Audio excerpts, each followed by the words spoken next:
মা কি জিনিস আজকের এই ভিডিওটা দেখলে আপনি বুঝতে পারবেন ভাই। মা গাছটা মারা গেছে, সন্তানটাকে আগলে রেখেছে, এর নামই হচ্ছে মা। কথায় আছে না যে ভাই, মায়ের কোনো জাত লাগে না, মা তো শুধু মা, যার পরিচয় শুধু ভালোবাসা আর মমতা। মায়ের কাছে কোনো জাত ভেদ টিকে না, এটা অতি বাস্তব কথা ভাই।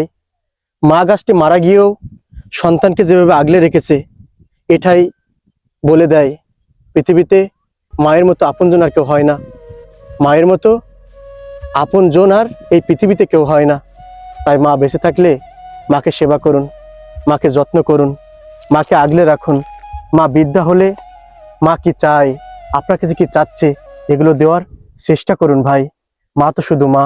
এই পৃথিবী থেকে মা যদি একবার হারিয়ে যায়, বিশ্বাস করেন ভাই, আপনি কোটি কোটি টাকা দিয়েও এই মাকে আর আনতে পারবেন না। আপনি ধন সম্পত্তি বিক্রি করেও এই মাকে আর ফিরে পাবেন না।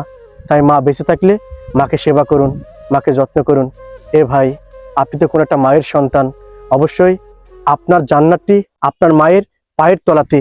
তাই মাকে অবহেলা নয়, মাকে সেবা করুন, যত্ন করুন, আগলে রাখুন।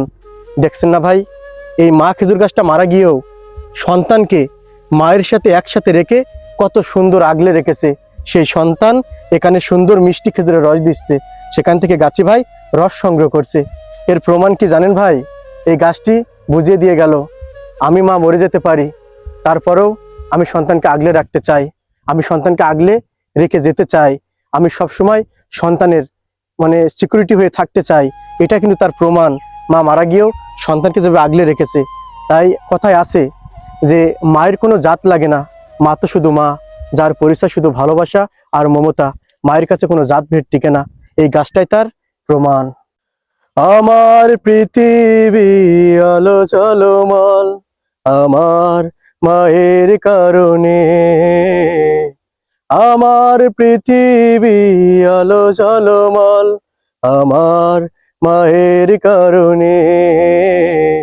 মাঝে আমার হীরা পান্না, মাঝে আমারই জান্না। আমার পৃথিবী আলো ঝলমল, আমার মায়ের কারণে। মা বেঁচে থাকলে মাকে সেবা করুন, মাকে ভালোবাসুন।